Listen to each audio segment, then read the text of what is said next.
Hola a todos, muy buenas tardes. Muchas gracias. Vamos a darle la bienvenida al doctor Alejandro Brun, al doctor César Santis, quienes son los que van a exponer hoy día, además de la doctora Magdalena Vena, que está acá, y a Sebastián Rodríguez, que está en el panel.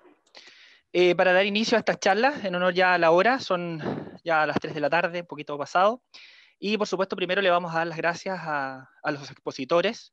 En este momento va a exponer el doctor Alejandro Brun, que nos va a hablar sobre el manejo inicial de pacientes con insuficiencia respiratoria por COVID-19.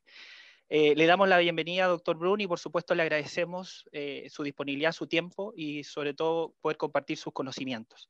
Así que es suyo el panel para comenzar, doctor. Bueno, la idea de este ciclo de charlas, una de las ideas es de alguna manera revisar cómo han cambiado los conceptos de que hicimos el primer ciclo de charlas de capacitación hace ya varios meses, al inicio de la primera ola, cuando hicimos esta misma presentación, manejo inicial del paciente con insuficiencia respiratoria por COVID-19. Vamos a ver que algunas cosas han cambiado discretamente, hemos modificado algunos conceptos, pero otras se han mantenido y más bien hemos acrecentado nuestra experiencia en cómo implementar estas intervenciones que ya conocíamos. Vamos a hablar primero acerca de algunas estrategias que podemos aplicar en la etapa de presentación inicial del paciente con insuficiencia respiratoria aguda antes de que nos planteemos la necesidad de conectarlo a ventilación mecánica invasiva. Luego vamos a revisar las principales estrategias de cómo programar la ventilación mecánica cuando ya hemos decidido intubar a nuestro paciente. Y algunas terapias coadyuvantes que pueden ser muy relevantes en el manejo ventilatorio, particularmente en aquellos pacientes que tienen formas más graves de falla respiratoria. Este es un algoritmo que habíamos propuesto hace algunos meses, algoritmo de manejo inicial de la insuficiencia respiratoria aguda.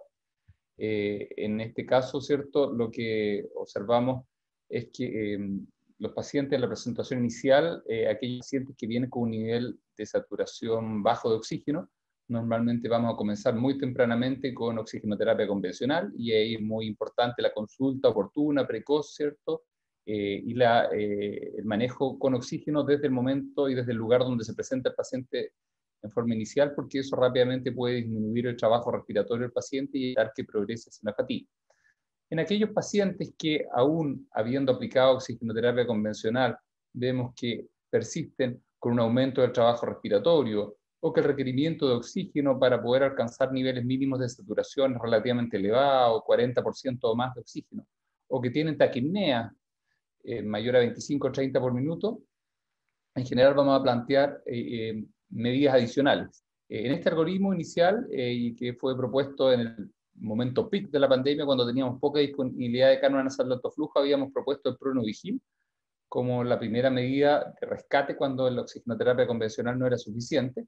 Sin embargo, probablemente ahora que hay mayor disponibilidad de cánula nasal de alto flujo y que es una estrategia que tenemos mucha experiencia, probablemente vamos a preferir inicialmente la cánula nasal de alto flujo como segundo nivel, y esa cánula nasal de alto flujo, inicialmente ojalá partir con un flujo relativamente alto, 40-60 litros por minuto, la mínima fracción inspirada de oxígeno para mantener una saturación entre 92 y 96%, y tenemos razonable seguridad de que esto en general no aumenta la diseminación de aerosoles. Aún así, en algunos casos se ha propuesto que poner una mascarilla quirúrgica por encima de la cánula podría disminuir aún más la generación de aerosol, pero es algo discutible. En aquellos pacientes que aún estando con cánula nasal de alto flujo persisten con un aumento del trabajo respiratorio importante o con muy alto requerimiento de oxígeno o polipnea, podría plantearse en ese momento el Pronavigil, dependiendo de la experiencia del centro, de qué tan colaborador veamos al paciente. Algunas contraindicaciones a tener presente para el Pronavigil y las vamos a revisar mejor en la charla que vamos a hacer el miércoles. Compromiso de conciencia, pacientes con agitación, que el paciente lo rechace desde entonces, ¿cierto? O que tenga criterios de intubación inminente, probablemente nos van a preferir pasar rápidamente a intubación y no pasar por Pronavigil. La ventilación no invasiva tiene un rol relativamente discutible. En general, la tasa de fracaso en insuficiencia respiratoria aguda es relativamente alto, y por otro lado hay mayores temores de diseminación de aerosol que en el caso de la cánula nasal de alto flujo, pero es una opción que ha sido considerada por algunos centros y en algunos países con resultados variables, así que dependiendo de la experiencia, podría plantearse, pero se requiere una experiencia muy importante en ventilación no invasiva, de manera que sea una estrategia segura. De lo contrario, puede retrasar la intubación o amplificar mecanismos de daño pulmonar, pudiendo a la larga tener resultados contraproducentes. Y bueno, obviamente va a haber un porcentaje de pacientes que van a responder a estas estrategias y en los cuales vamos a poder evitar la intubación, que es lo que tratamos de buscar, y otros pacientes en que lamentablemente van a progresar, y aquí lo que no quisiéramos es retrasar excesivamente la intubación, pero ese es un dilema difícil de resolver. ¿Cuál es el plazo? No hay plazos fijos, sino que más bien estar muy atento a detectar los criterios de intubación, y de eso nos va a hablar después el doctor César Santi en la siguiente charla.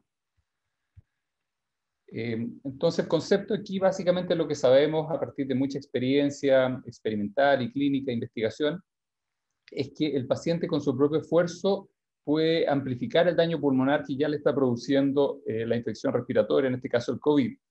Si el paciente hace esfuerzos inspiratorios muy profundos, puede generar grandes fuerzas de tensión, grandes volúmenes pulmonares, y eso puede amplificar el trastorno de la membrana alveolo-capilar, favorecer más edema, mayor alteración del intercambio gaseoso, más inflamación pulmonar y mayor sed de aire aún, y eso se convierte en un círculo vicioso donde puede convertirse en un segundo golpe este esfuerzo ventilatorio excesivo. Y por eso es muy importante estar siempre atento a que el paciente no esté generando esfuerzos respiratorios significativos, porque ese podría ser un criterio, ¿cierto?, de intubación, bajo esta idea de que no queremos evitar de que el paciente pueda amplificar su propio daño pulmonar.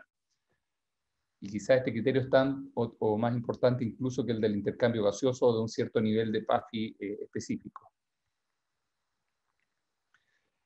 Respecto a la cánula nasal de alto flujo, ¿qué es lo que sabemos fundamentalmente? Y la principal ventaja que da, más que una mejoría del intercambio gaseoso, es la disminución del trabajo respiratorio. Y y varios trabajos, como el que les presento, han medido el trabajo respiratorio de los pacientes utilizando catéter esofágico, comparando oxigenoterapia convencional con distintos niveles de flujo en la cánula nasal de alto flujo, en este caso 20, 40, 60 litros por minuto.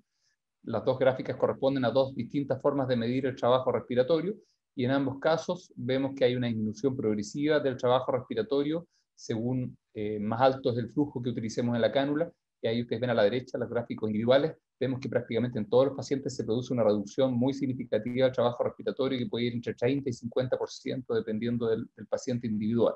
Y esa principalmente es probablemente la principal ventaja de esta estrategia, que nos puede permitir evitar la ventilación mecánica, o en algunos casos la va a retrasar, lo cual podría ser un problema, y eso es lo que tenemos que estar muy atentos, ¿cierto? Que ese retraso no sea a costa de tener un paciente con un esfuerzo respiratorio excesivo. La mayoría de los pacientes no tenemos este catéter esofágico para medir el trabajo, y nuestra forma de medirlo son los signos clínicos, que son subjetivos y difíciles de evaluar.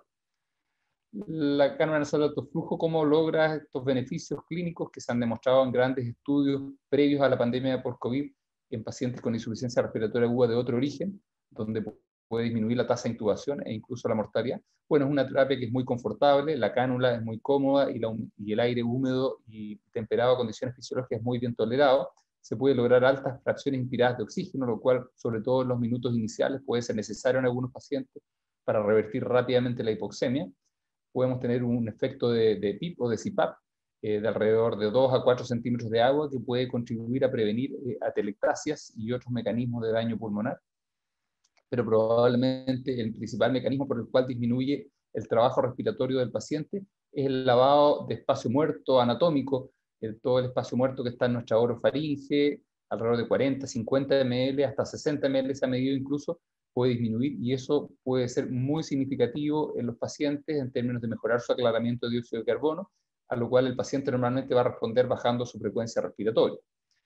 Tanto la mejoría en la oxigenación como la disminución del trabajo respiratorio y de la frecuencia respiratoria son efectos fisiológicos muy consistentes en los pacientes, y probablemente se relacionan a la mejoría en los desenlaces clínicos que se han podido objetivar en una serie de estudios clínicos. Aunque no tenemos estudios randomizados en COVID, probablemente muy pocos estarían disponibles para ponerse en la rama placebo con esta estrategia. Una vez que ya, ¿cierto?, vemos que el paciente ha fracasado a estas estrategias o ha seguido progresando a pesar de ellas, bueno, obviamente, en general, ¿cierto?, vamos a plantear una intubación traqueal, ojalá fuera oportuna y sin que el paciente haya estado largos periodos de tiempo con exceso de trabajo respiratorio.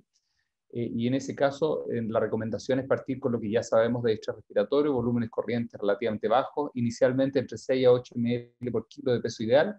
Niveles moderados de PIB en general es el mayor consenso, que la mayoría de los pacientes requieren niveles de PIB de alrededor de 8 a 12 centímetros de agua en la etapa inicial.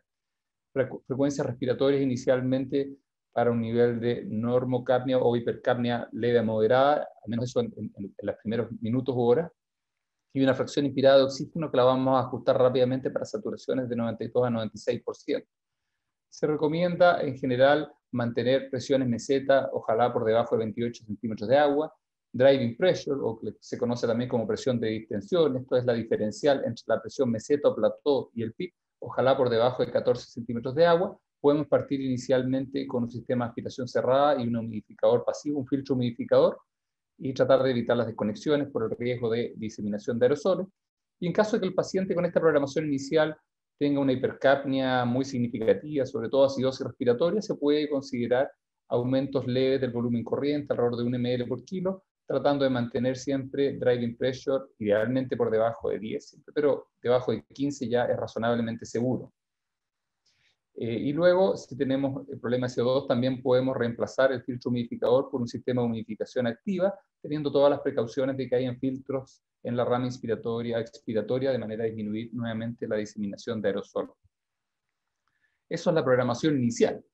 El volumen corriente, muy importante, recordar que es un volumen corriente por peso ideal y eso requiere medir a los pacientes. Necesitamos, ¿cierto?, la talla del paciente, no el peso real, la talla. Muy importante, ¿cierto? No es una medida compleja, con una wincha en el box del paciente podemos hacerlo, hay una serie de tablas y fórmulas para poder obtenerlo, en los mismos teléfonos inteligentes se pueden bajar aplicaciones que lo hacen de manera muy automática, pero es muy importante tener este concepto, por simple que parezca, muchas veces no se cumple.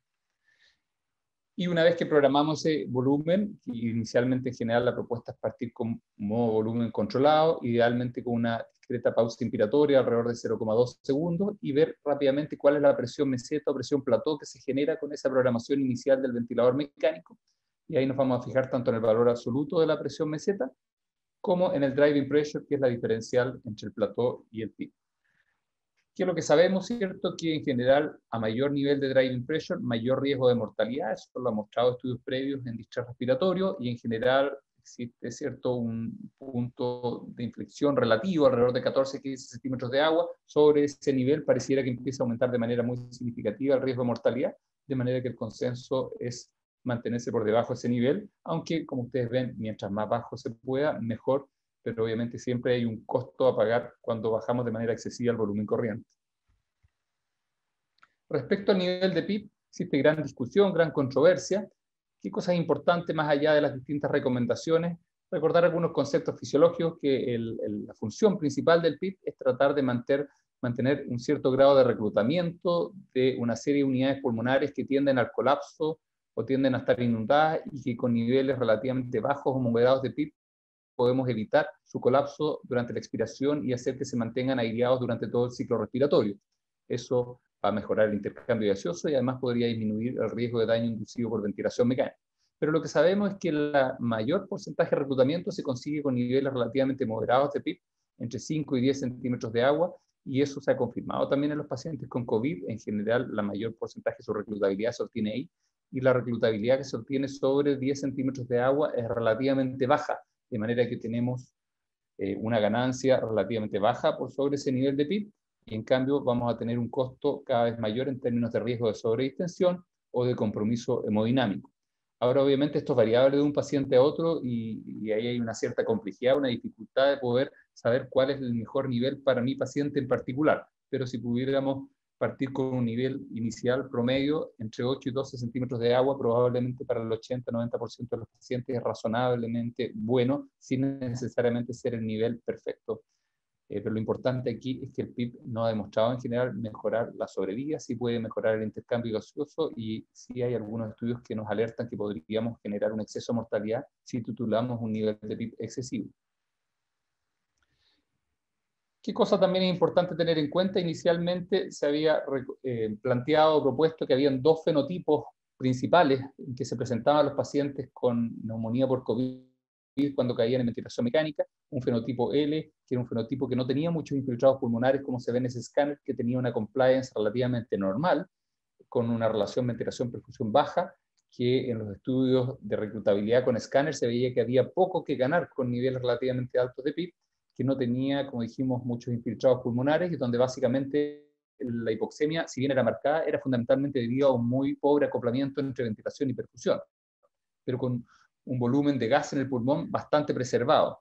Y hubo un segundo fenotipo, fenotipo H llamado, que tenía mucho más infiltrados, que normalmente tendían a predominar en las zonas dependientes o dorsales, donde la compliance era más baja, tenían mayor chance, pero tenían mayor reclutabilidad y tenían un pulmón aireado bastante más pequeño. Y en general este es un perfil que es bastante característico del distrés habitual, no por COVID. La verdad es que después de varios meses de observación en nuestra experiencia local, experiencia nacional, este fenotipo no lo vemos tan seguido, necesariamente pacientes que tengan este perfil de tener una compliance baja, pero además una alta reclutabilidad. Lo que sí tenemos, sobre todo en aquellos pacientes que se intúan pasada la primera semana de insuficiencia respiratoria aguda, aquellos pacientes que inicialmente respondieron a cánula de alto flujo, a pronovigil, y que después de 4, 5, 6, 7 días de estar en esa estrategia y por lo tanto ya estar en su segunda semana de falla respiratoria, importante cuando se sitúan en ese momento, lo que vemos en general es que la compliance es baja, pero la reclutabilidad es muy, muy baja también. En general toleran muy pocos niveles de PIB, en general es difícil plantear niveles de PIB por encima de los 8 o 10 centímetros de agua porque rápidamente se genera sobredistensión. Probablemente este fenotipo H es más propio de pacientes que tienen una gran cantidad de agua en los pulmones, pacientes que recibieron algún grado de reanimación inicial con fluido, o pacientes que están en una etapa muy inflamatoria de la enfermedad y que podrían tener un exceso de agua en los pulmones. De manera que obviamente hay más de dos fenotipos, hay muchos fenotipos distintos, pero yo diría que es muy importante tener en cuenta en qué momento de la enfermedad estamos intubando al paciente.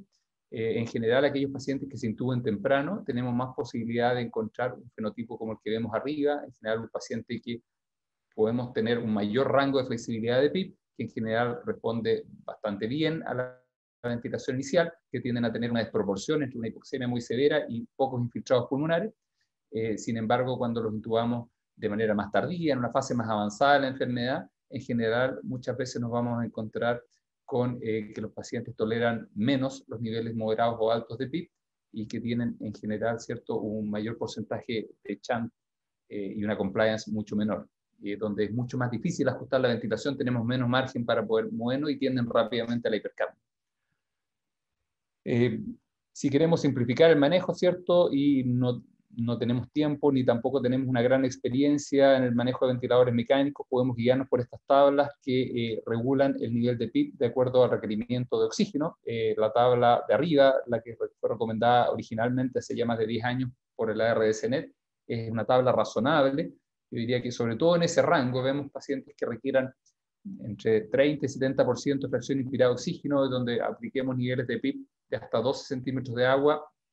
Es una tabla razonable para orientarse. Probablemente si ya tenemos que subir a un escalón más alto que eso, probablemente antes debiéramos considerar algunas de las medidas coadyuvantes como el prono o los bloqueadores neuromusculares que voy a discutir más adelante. Respecto a la estrategia de PIB alto inicialmente, es una posibilidad, pero vemos que en general en nuestra experiencia son pocos los pacientes que tienen una gran respuesta con esa estrategia de PIB más alto y en cambio hay mayor riesgo de sobredistensión. Así que no es algo a descartar, pero probablemente son menos los pacientes que se van a beneficiar de esta estrategia que lo que vemos en el distrés habitual. Y cuando los pacientes persisten con una alteración severa del intercambio gaseoso, una PAFI bajo 150, en general las dos principales medidas que hemos promovido, y yo creo que hay bastante consenso no solo a nivel nacional, sino que internacional, que han sido altamente efectivas, son el uso de prono y el bloqueo neuromuscular. En el caso nacional tenemos una gran experiencia utilizando una estrategia de prono distinta a la que se utiliza en la mayoría de los países, que son ciclos diarios de prono, donde todos los días el paciente es supinado por algunas horas. Nosotros hemos venido aplicando, con, yo diría, muy buenos resultados en general, una estrategia de prono extendido, donde mantenemos a los pacientes al menos 48 o hasta 72 horas en el primer ciclo de prono, y normalmente lo hacemos hasta que ya vemos una mejoría del intercambio gaseoso. Ojalá que el requerimiento de oxígeno ya esté por debajo del 60% y el PIB no más de 10 centímetros de agua antes de plantear la primera supinación. Y por otro lado, los bloqueadores neuromusculares también son una medida que tiene bastante aval y vamos a revisarlos muy brevemente para ver cuáles son sus fundamentos, tanto desde el punto de vista fisiológico como clínico. No tenemos obviamente estudios randomizados controlados en COVID específicamente, pero sí una amplia experiencia que muestra que los pacientes con COVID sí parecen beneficiarse y responder de manera similar o incluso mejor a lo que lo hacían los pacientes con distrés clásico.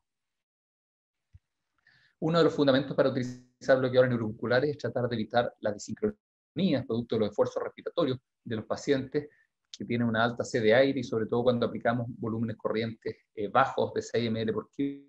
Muchos pacientes tienden a hacer esfuerzos respiratorios que generan distintos tipos de disincronía y que las podemos obviamente evitar utilizando bloqueadores neuromusculares. Estas disincronías, hay bastantes estudios fisiológicos, clínicos y experimentales que sugieren que pueden asociarse a aumento del daño pulmonar, aunque no tenemos una confirmación más que la de los estudios que han aplicado bloqueador neuromuscular versus placebo y que han resultado en mejores resultados clínicos. Ahí ustedes ven cómo ese paciente en que vemos esas curvas estaba haciendo esfuerzos respiratorios muy importantes, en este caso una disincronía bastante poco conocida hasta hace poco, que se llama trigger reverso, donde el paciente en 1 de cada 2 ciclos responde con una contracción refleja del diafragma que genera una perturbación dentro del pulmón, puede producir inestabilidad, puede producir fenómenos de apertura y cierre o de sobredistensión pulmonar, o lo que es peor, gatillar dobles ciclos respiratorios donde van a echar 2 volúmenes corrientes sin una exhalación de por medio, algo que claramente puede ser muy perjudicial para los pulmones. De manera que esto es uno de los fundamentos para utilizar bloqueadores neuromusculares, sobre todo en los primeros 2-3 días. Y otro de los mecanismos por los cuales los bloqueadores neuromusculares podrían ayudar a la evolución de los pacientes es disminuir la inflamación, tanto a nivel pulmonar como sistémico. Este es un estudio randomizado, controlado, que se hizo hace varios años ya, donde se midieron citoquinas tanto en el lavado bronquialveolar, como se ve en los gráficos de la izquierda, como en plasma a la derecha. Un grupo fue tratado con placebo, el grupo control, y se le midió citoquinas al basal y a las 48 horas, y el otro grupo recibió un bloqueador neuromuscular en infusión continua, y se midió también citoquinas al basal a las 48 horas. Y ustedes se fijan que el grupo control tuvo un aumento en el tiempo de las citoquinas, tanto en el lavado bronquialveolar, gráficos de la izquierda, como en el plasma, la tercera columna de gráficos, mientras que el grupo tratado con bloqueadores neuromusculares tuvo una disminución de las citoquinas inflamatorias a nivel pulmonar, la segunda columna de gráficos, y la cuarta columna en el plasma. Así que aquí también este es un marcador indirecto de daño pulmonar inducido por la ventilación mecánica. Los bloqueadores probablemente están este efecto benéfico se corroboró un estudio randomizado controlado publicado hace ya más de 10 años, donde aquellos pacientes, algunos 9 realizados, el primero fue francés, en que se el estudio francés, utilizando nuevamente el mismo bloqueador de mortalidad, algunas diferencias. Entonces, bueno, retomamos algunas diferencias en los dos estudios. Es que el primer estudio utilizó sedación profunda en general, una estrategia de PIB moderado abajo, y utilizó prono con mayor frecuencia que el segundo estudio, en la cual además se utilizó una estrategia de alto PIB y tratando de buscar sedación superficial. Por lo tanto, son estudios distintos. Nos parece que es más aplicable la evidencia del primer estudio, el estudio de Accuracy, para el caso del COVID, donde primero vamos a tener a la mayoría de los pacientes en prono, a los pacientes en que planteamos bloqueadores neuromusculares, lo cual es casi una indicación absoluta en prono de utilizar bloqueadores neuromusculares. Por otro lado, donde vemos que en general la mayoría de los pacientes no se benefician de una estrategia de PIB alto y que es muy difícil tenerlos o buscar sedación superficial en los primeros 2 días de ventilación mecánica. Por lo tanto, parece más pertinente la evidencia del estudio francés, que muestra un resultado positivo sobre la mortalidad. Recomendación, entonces, evitar en general la actividad respiratoria espontánea en la fase más aguda y en las formas más severas de falla respiratoria. Recomendamos de rutina bloqueadores neuromusculares en todos los pacientes con falla respiratoria y PAFI por debajo de 150, al menos los primeros 2 días, y considerar un uso incluso más prolongado cuando al suspender aparecen disincronías marcadas que no podemos manejar con sedación o ajustando la programación del ventilador, o en aquellos casos en que necesitamos mantener un prono más prolongado, probablemente también debiéramos mantener un bloqueo neuromuscular más prolongado. Y el prono obviamente también es una estrategia tremendamente importante y que se ha diseminado en todo el mundo, incluso en aquellos países que no utilizaban mucho prono antes de la pandemia. Todos hoy en día la utilizan de manera muy sistemática, consistente y masiva. Así que hay una gran experiencia acumulada y hay un consenso en que la mayoría de los pacientes responden muy favorablemente desde el punto de vista fisiológico. Los principales beneficios irían por mejorar la oxigenación, pero a diferencia de lo que logra el PIP, sin mayor riesgo de sobredistensión cuando lo hacemos a costa de prono. Y por otro lado, hay estudios que sugieren que la distribución del aire en prono es mejor que en supino, lo cual evitaría una concentración excesiva de la energía y de la fuerza que está aplicando el ventilador mecánico, de manera que se repartiría mejor esa fuerza a lo largo de todo el parénquima y por lo tanto disminuiría el riesgo de concentrar daño en algunas zonas pulmonares. Y bueno, tenemos este estudio publicado ya hace prácticamente 8 años en el New England, el estudio Proceda, que randomizó a pacientes a supino o a prono, pacientes con distrés respiratorio, pacientes con PAF bajo 150, estando con oxígeno más de 60% y un PIB más de 5 persistente, pacientes que tenían, ustedes ven, un trastorno importante de la oxigenación, una PAFI de 100 en promedio, fueron 460 pacientes incluidos en este estudio, y donde vemos que hubo una disminución muy dramática de la mortalidad. Vemos que a 90 días la mortalidad del grupo supino fue 41 versus solo 23 en el grupo prono, es decir, una diferencia muy impresionante, incluso más marcada que la que se obtuvo el año 2000 cuando se publicó el estudio que bajó el volumen corriente de 12 a 6 ml por kilo. Por lo tanto, esta es una estrategia muy validada, ¿cierto? Es prácticamente una indicación obligatoria a los pacientes que tienen PAFI bajo 150 y que no tengan una contraindicación absoluta para ponerlos en prono. Hay que utilizar prono de manera sistemática, sobre todo en los primeros días de ventilación mecánica. Cada vez que supinamos a los pacientes, en general vemos que, sobre todo cuando hacemos esto de manera muy precoz, en las primeras 24-48 horas, hay una disminución de la oxigenación, lo cual nos obliga a hacer segundos, terceros y cuartos ciclos de prono, y eso es muy desgastante, además para el personal, sobre todo en momentos que estamos muy exigidos con muchos pacientes en estas condiciones. Y por esta razón, y además, ¿cierto?, porque los pacientes a veces retroceden en cada uno de esos ciclos de paso de supino a prono, desde hace varios años venimos promoviendo en nuestro país el utilizar una estrategia de prono extendida, donde en vez de ciclos de 16 a 24 horas, hacemos el primer ciclo de por lo menos 48 y muchas veces 72 o 96 horas.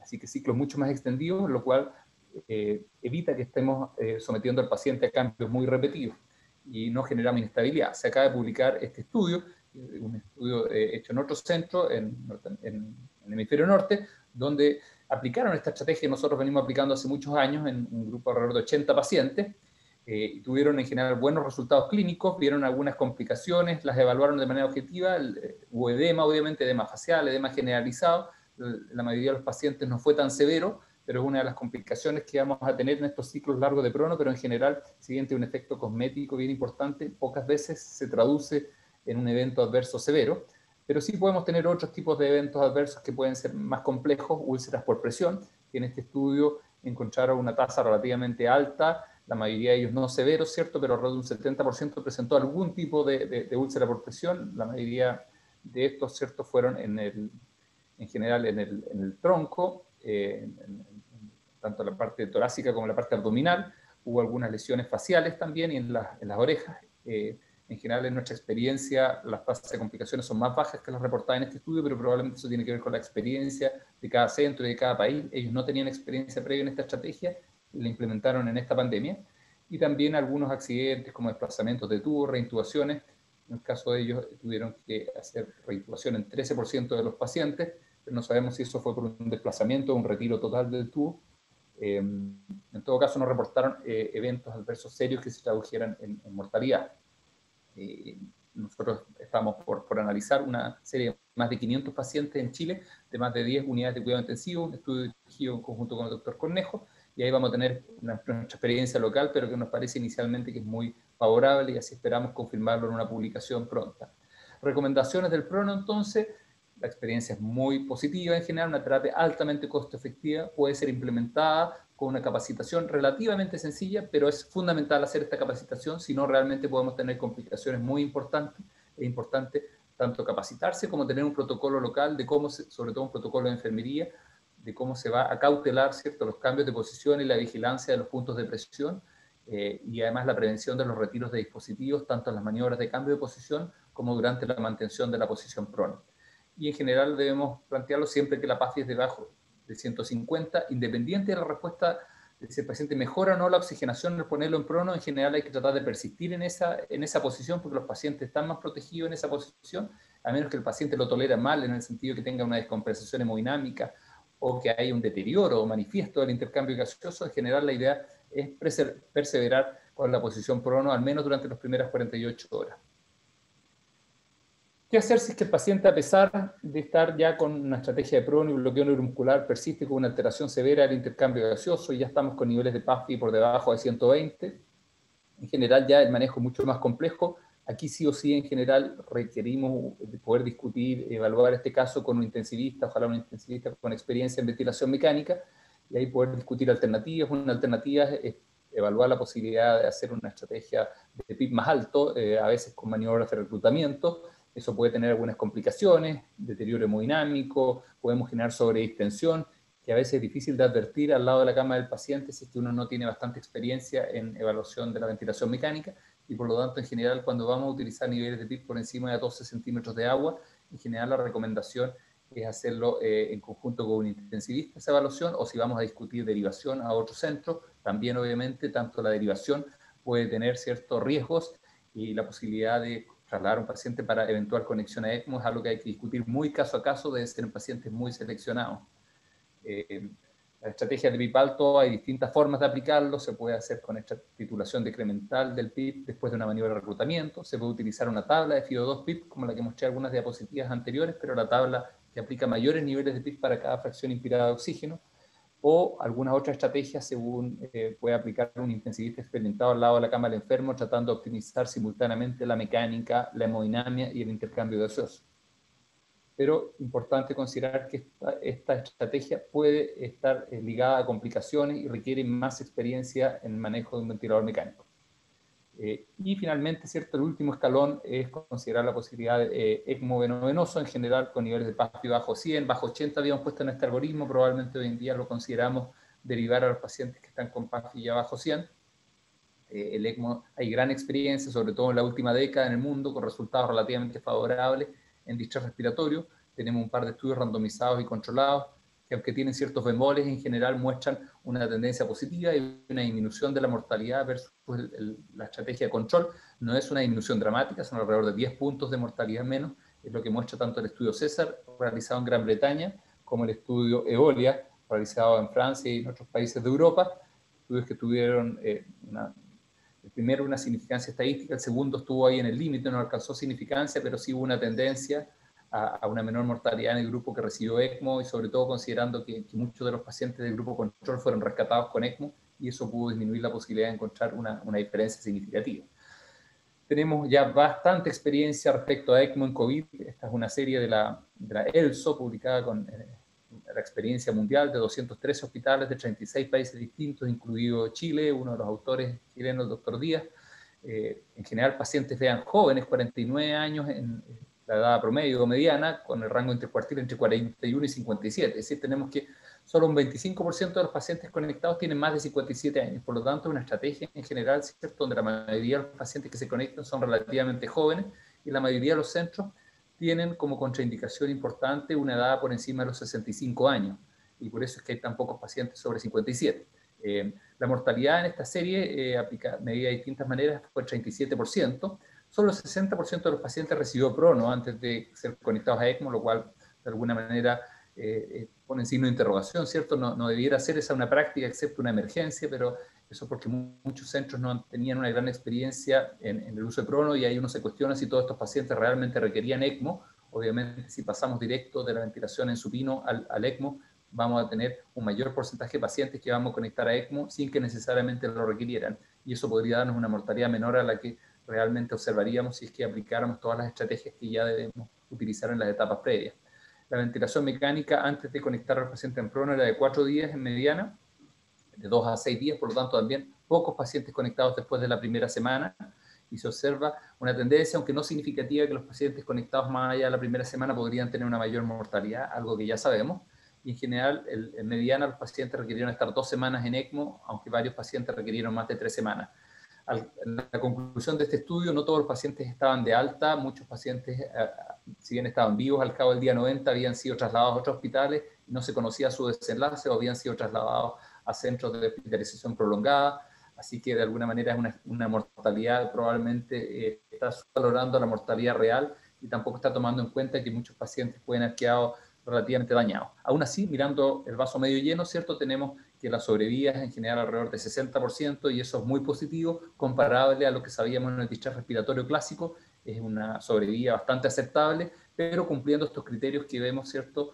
De pacientes con una buena chance de sobrevivir, ¿cierto? Al evento y en condiciones relativamente buenas, con buen potencial de rehabilitación.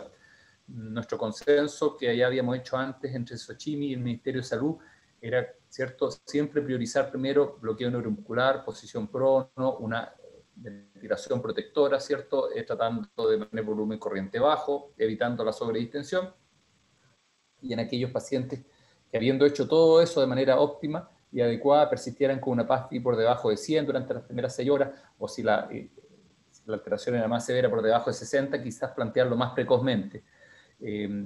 Acidosis respiratoria también es una indicación en alrededor de 10 a 15% de los pacientes. Pero muy importante considerar que la insuficiencia respiratoria debe ser reversible y el paciente debe tener un potencial razonable de recuperación. Contraindicaciones absolutas son las condiciones incompatibles con la vida normal si el paciente se recupera, y relativas la edad avanzada o una ventilación mecánica por más de 7 días. Recomendaciones: es una intervención con evidencia razonable, ¿cierto? Pero en pacientes bien seleccionados, considerar que la derivación de estos pacientes pone mucha presión sobre el sistema, sobre todo en un contexto de crisis donde tenemos muchos pacientes afectados simultáneamente, y eso nos obliga a ser muy cuidadosos con la selección de los pacientes, y en general debería ser relativamente excepcional. Hasta aquí, ¿cierto?, la serie que acabamos de publicar en Chile, por alrededor de 80 y tantos pacientes, que se presentó en el Congreso chileno con resultados idénticos a los que les mostré en la experiencia internacional.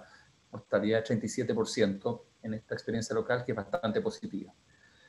Conclusiones: la cánula es una estrategia ampliamente aceptada en el manejo inicial de los pacientes con COVID grave. El Pronovigil también es una alternativa promisoria que puede utilizarse mientras no haya evidencia definitiva.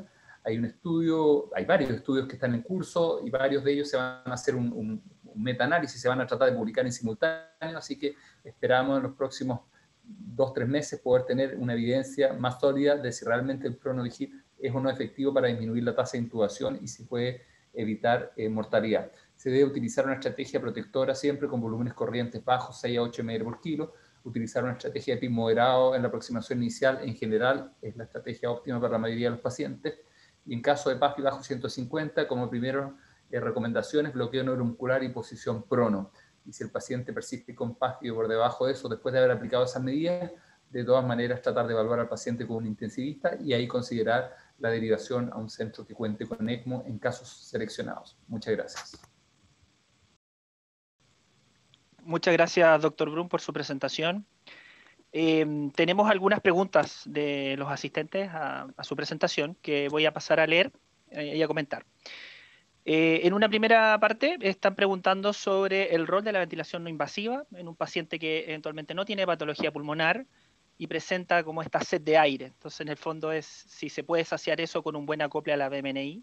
Esa es la primera pregunta. Y la segunda, que la aprovecho de dejar aquí mismo, es sobre la utilización de algunos fármacos como ketamina y dexmedetomidina y ketodex como para acoplar de mejor manera a un paciente que está en cánula nasal de alto flujo, tratando de buscar retrasar la intubación. Bueno, nunca debiéramos buscar retrasar la intubación. En realidad el objetivo es evitar la intubación, ¿cierto? Uno solo la retrasa mientras llega alguien, algunos minutos, alguien que pueda ayudarnos a manejar la vía aérea, pero si el paciente tiene indicación de intubación, hay que intubarlo lo más oportuno posible. Así que la idea siempre es evitar la intubación.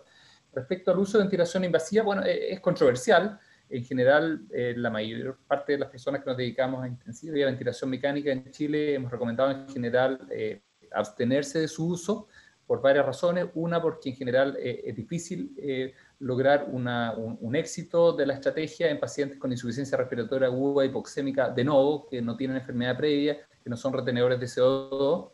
Se requiere experiencia, tanto para lograr acoplar al paciente, como para evitar que esa ventilación no invasiva se traduzca en riesgo de daño pulmonar. Uno de los principales riesgos es que poder acoplar al paciente, aliviarle su sed de aire, pero que el paciente empiece a generar volúmenes corrientes excesivos, o que empiece a generar un mecanismo de sobredistensión pulmonar que es difícil de detectar sin tener experiencia. De manera que si se aplica ventilación invasiva, ojalá sea guiada por un entrenador, por un operador muy experimentado. Ahí en general se requiere una técnica muy operador dependiente, y eso es difícil de lograr cuando tenemos gran número de pacientes, de manera que si no vamos a poder estar apoyando al paciente muy de cerca, si no tenemos gran experiencia en su uso, si no tenemos el equipo adecuado, idealmente con doble rama para evitar la generación de aerosoles, ¿cierto? Los equipamientos de protección personal óptimos, en general es una estrategia que puede ser compleja, digamos.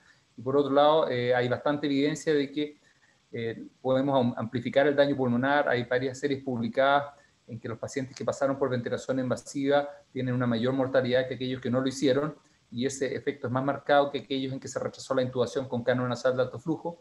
Así que hay bastantes elementos para pensar de que puede ser complejo. Así que yo no diría que hay una contraindicación absoluta, no, es una alternativa, pero en general probablemente en centros muy seleccionados, con mucha experiencia en su uso, con protocolos muy claros, ojalá siempre en unidades de cuidado intensivo. Hacer esto en lugares con poca monitorización, con poco staff de enfermería. Si tengo una enfermera cada 4, cada 6 pacientes, no puedo tener un kinesiólogo que va a poder estar guiando de cerca al paciente y que tenga experiencia en la estrategia.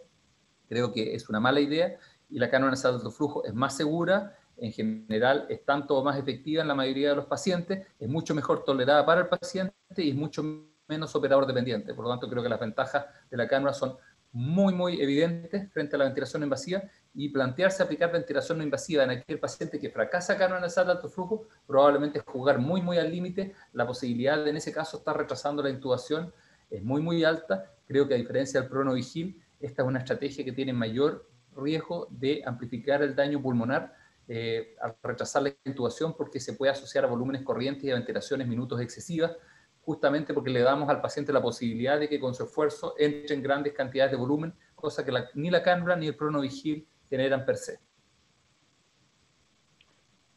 Muchas gracias, doctor. Aquí tenemos otra pregunta igual. Es sobre su opinión sobre segundas o terceras sesiones de prono tras nuevos hits, ¿cierto? Respiratorios después de un primer hit que requirió prono extendido.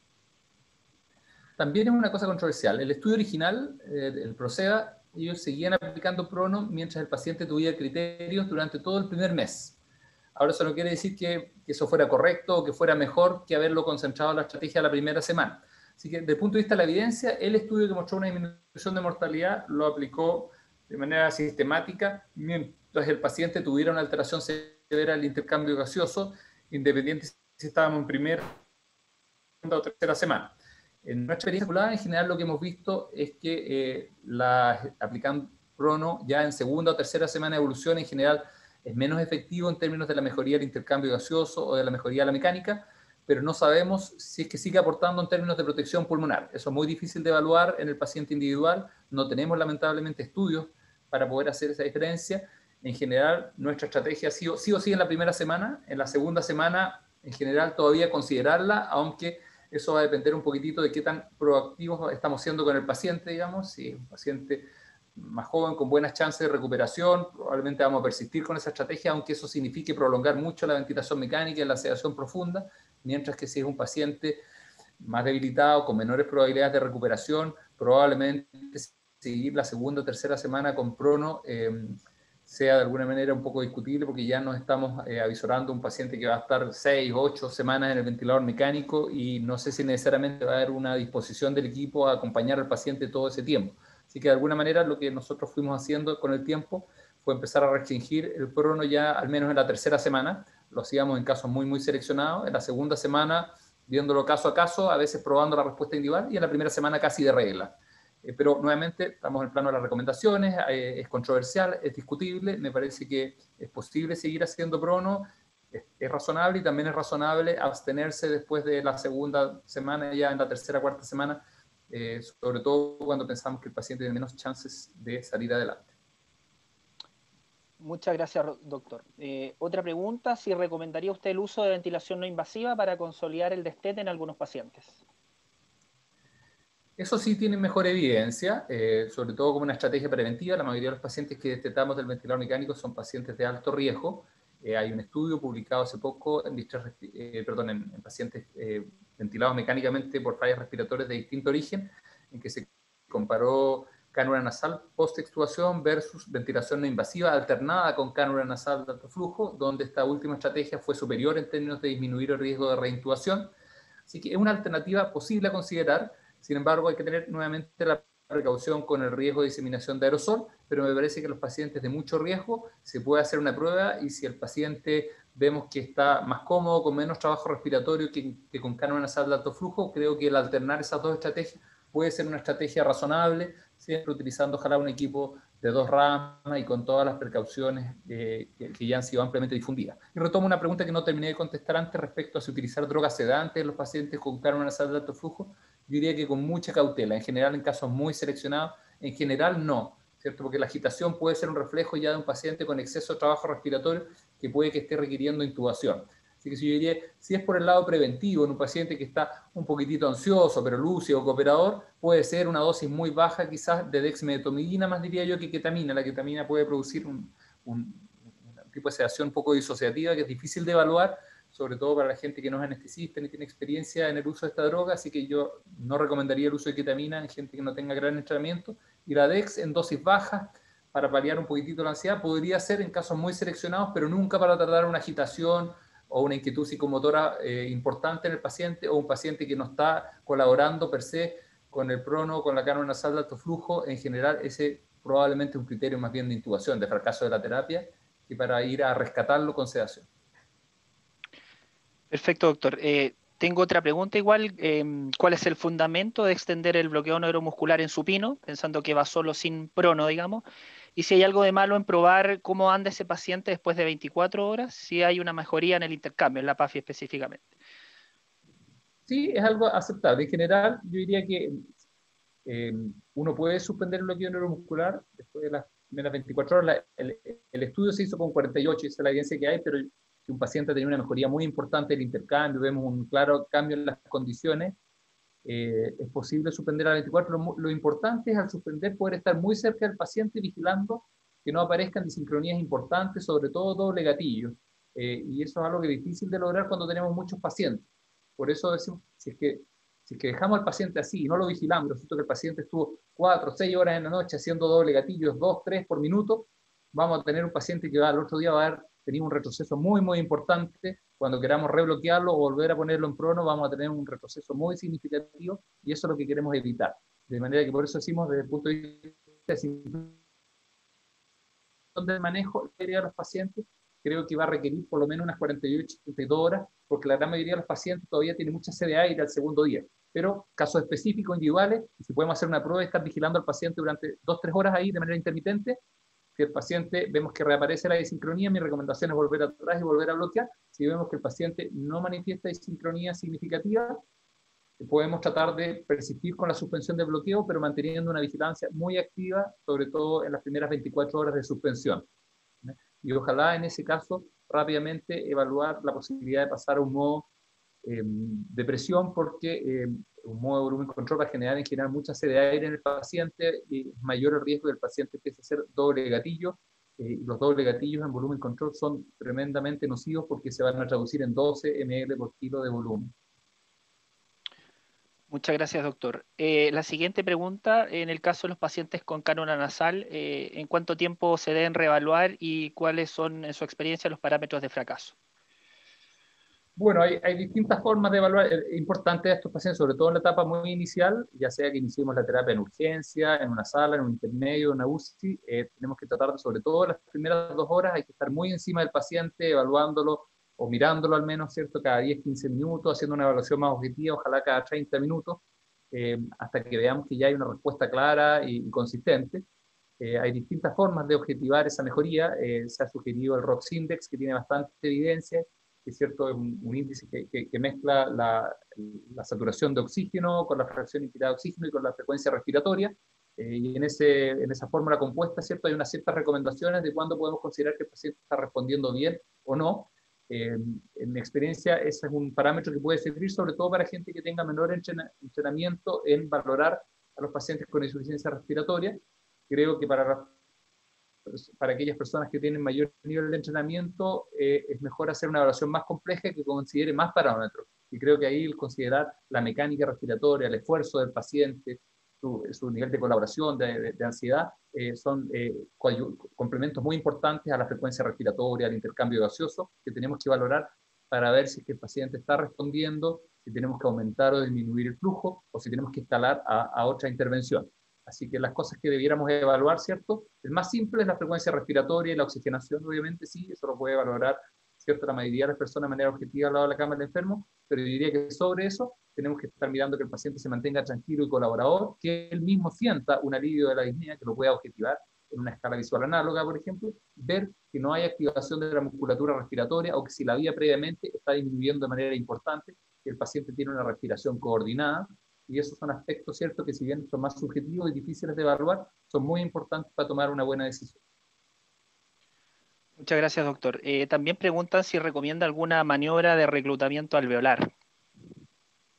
Discutible en general, no tenemos una buena evidencia ni en el distrés en general. La verdad es que el único estudio grande que lo utilizó de manera sistemática fue el estudio ART brasilero, que comparó una estrategia de Pipalto que incluía maniobras de reclutamiento muy agresivas, que llegaban a más de 50 centímetros de agua y que lamentablemente se asoció a un exceso de mortalidad. Creo que eso no es producto de las maniobras de reclutamiento per se, sino por el hecho de haber hecho una maniobra demasiado agresiva. Así que creo que una maniobra razonable hasta 40 centímetros de agua, en mi experiencia, y hecha por un operador con experiencia en general, no debiera ser, ¿cierto?, de alto riesgo, sobre todo aplicada por una o dos veces al inicio de la ventilación mecánica.